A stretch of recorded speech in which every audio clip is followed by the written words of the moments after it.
नमस्कार भक्तों। हिंदू धर्म में ब्रह्मा, विष्णु और महेश को त्रिदेव कहा जाता है। भगवान विष्णु के हजारों मंदिर हैं, भगवान शिव के भी लाखों मंदिर हैं। लेकिन क्या आपने कभी सोचा है कि सृष्टि के रचयिता भगवान ब्रह्मा को प्रसिद्ध मंदिर केवल एक ही क्यों माना जाता है? आखिर ऐसी कौन सी घटना हुई थी कि सृष्टि के निर्माता होने के बावजूद उनकी पूजा पूरे भारत में व्यापक रूप से नहीं हो सकी? हम आज जानेंगे कि अद्भुत पौराणिक कथा जो हमें लेकर आएगी हजारों वर्ष पीछे, उस समय जब देवताओं और ऋषियों के बीच एक ऐसा प्रसंग घटित हुआ जिसने इतिहास को बदल दिया। सृष्टि के आरंभ में केवल परमात्मा की शक्ति थी। भगवान विष्णु क्षीरसागर में योग निद्रा में विराजमान थे। उनकी नाभि से एक दिव्य कमल प्रकट हुआ। उस कमल से 4 मुख वाले भगवान ब्रह्मा प्रकट हुए। भगवान विष्णु ने उन्हें सृष्टि की रचना का कार्य सौंपा। ब्रह्मा जी ने देवताओं, मनुष्यों, पशु पक्षियों, पर्वतों, नदियों और समस्त लोगों की रचना की। इस प्रकार वे सृष्टि के प्रथम रचयिता कहलाए। एक समय ब्रह्मा जी ने पृथ्वी की एक महान यज्ञ करने का निश्चय किया। उन्होंने ऐसा स्थान खोजा जो सबसे पवित्र हो। तब उनके हाथ से एक कमल पृथ्वी पर गिरा। कमल की 3 पंखुड़ियाँ 3 अलग अलग स्थानों पर गिरी। वे 3 पवित्र सरोवर बने। यह स्थान आगे चलकर पुष्कर कहलाया। आज यह स्थान पुष्कर के नाम से प्रसिद्ध है। ब्रह्मा जी ने यही विशाल यज्ञ आयोजित करने का निर्णय लिया। यज्ञ आरंभ होने का समय निकट था। शास्त्रों के अनुसार पत्नी के बिना यज्ञ पूर्ण नहीं माना जाता। ब्रह्मा जी ने अपनी पत्नी देवी सावित्री को बुलाया।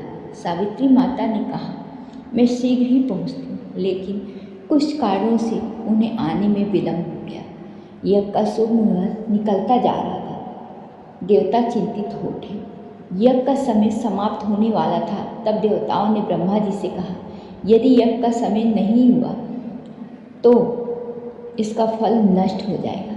इंद्रदेव ने एक पवित्र कन्या को लाकर प्रस्तुत किया। उस कन्या का नाम था गायत्री।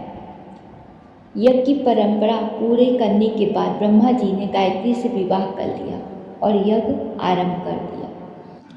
कुछ समय बाद सावित्री माता का यज्ञ स्थल पर जब पहुंची, तब उन्होंने देखा कि यज्ञ शुरू हो चुका है और ब्रह्मा जी के साथ दूसरी पत्नी बैठी है। ये देखकर अत्यंत क्रोधित हो गए। उनका क्रोध इतना प्रचंड था कि देवता भी भयभीत हो गए। सावित्री माता ने कहा, हे ब्रह्मा, आपने मेरा अपमान किया है। मैं आपको श्राप देती हूँ कि पृथ्वी पर आपकी पूजा कभी नहीं होगी। आपके मंदिर अत्यंत दुर्लभ होंगे और लोग आपकी आराधना भी नहीं करेंगे। पूरा यज्ञ स्थल मौन हो गया। सावित्री के शाप के बाद देवताओं ने उनसे क्षमा प्रार्थना की। उन्होंने कहा, माता, यदि ब्रह्मा जी की पूजा बिल्कुल नहीं होगी तो संसार का संतुलन बिगड़ जाएगा। तब सावित्री माता का क्रोध कुछ शांत हुआ। उन्होंने कहा, पुष्कर में ब्रह्मा जी की पूजा होगी, वहाँ उनका मंदिर रहेगा और भक्त उनके दर्शन कर सकेंगे। इसी कारण मान्यता है कि पुष्कर में ब्रह्मा जी का सबसे प्रसिद्ध और प्रमुख मंदिर स्थापित हुआ। पुष्कर केवल ब्रह्मा जी के मंदिर का कारण ही प्रसिद्ध नहीं है, यह स्थान अत्यंत प्राचीन तीर्थ माना जाता है। कहा जाता है, स्नान करने से अनेक तीर्थों का पुण्य प्राप्त होता है। विशेष रूप से कार्तिक पूर्णिमा के समय लाखों श्रद्धालु यहाँ आते हैं। पुष्कर सरोवर, घाट और मंदिर आज भी इस प्राचीन कथा की याद दिलाती हैं। कुछ पुराणों में एक और भी कथा मिलती है कि एक बार ब्रह्मा विष्णु के बीच चर्चा हुई, उन दोनों में श्रेष्ठ कौन है। तभी भगवान शिव के एक अनंत ज्योतिर्लिंग के रूप में प्रकट हुए। उन्होंने कहा, जो मेरे इस दिव्य प्रकाश का आरंभ या अंत खोज लेगा वही श्रेष्ठ माना जाएगा। विष्णु जी नीचे की ओर गए और ब्रह्मा जी ऊपर की ओर। बहुत प्रयास के बाद किसी को कोई अंत नहीं मिला, लेकिन ब्रह्मा जी ने असत्य कह दिया कि उन्होंने शिखर देख लिया है।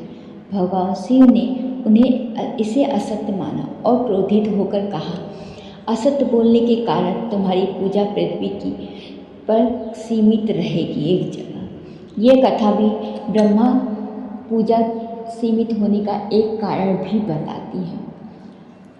यह कथा केवल सांप की कहानी नहीं, यह हमें कई महत्वपूर्ण शिक्षा भी देती है। समय का महत्व, वचन का सम्मान, अहंकार से बचना, सत्य का पालन करना, संबंधों में सम्मान बनाए रखना। देवताओं की कथाएं केवल घटनाएं नहीं बल्कि जीवन के गहरे संदेश हैं। भक्तों, भगवान ब्रह्मा सृष्टि के रचयिता हैं। उनका नाम कम सुनाई देता है लेकिन उनका महत्व कभी कम नहीं होता। पुष्कर का मंदिर हमें याद दिलाता है कि धर्म में केवल शक्ति ही नहीं बल्कि सत्य, मर्यादा और सम्मान का भी उतना ही महत्व है। यदि आपको यह कथा पसंद आई हो तो वीडियो को लाइक करें, चैनल को सब्सक्राइब करें और कमेंट में लिखें जय ब्रह्मदेव, जय माता सावित्री। हरिओम तत्सत।